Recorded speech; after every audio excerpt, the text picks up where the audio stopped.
మంచోని బుద్ధి మాసం కొరకాడ తెలుస్తుందట. అసలు విషయం ఏంటి?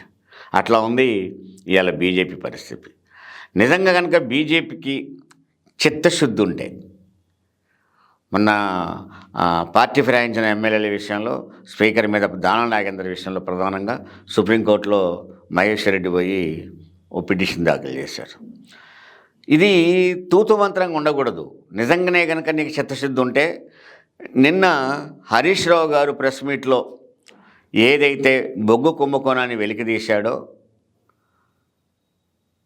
ఆ టెండర్ల విషయంలో ఒక టెండర్ కాదు 6 టెండర్ల విషయంలో కూడా స్పష్టమైన విధానం ఉండాలని చెప్పాడో, ఆ కుంభకోణాన్ని బయటికి తీశాడో, ఆ కుంభకోణాన్ని బయట తీసిన తరువాత బొగ్గు గని అంటే సెంట్రల్ గవర్నమెంట్ కూడా రిలేటెడ్ దానికి.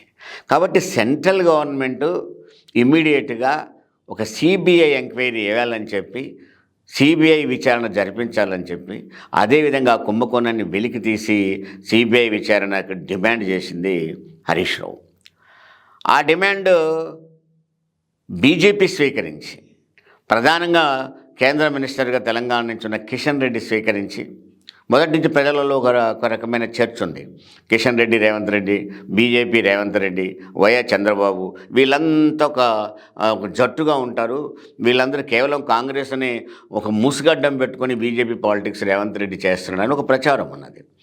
ఇదేం కాదు, మేము వేరు అనుకుంటే ఈ కుంభకోణం మీద బీజేపీ సిబిఐ విచారణ జరిపించాలి.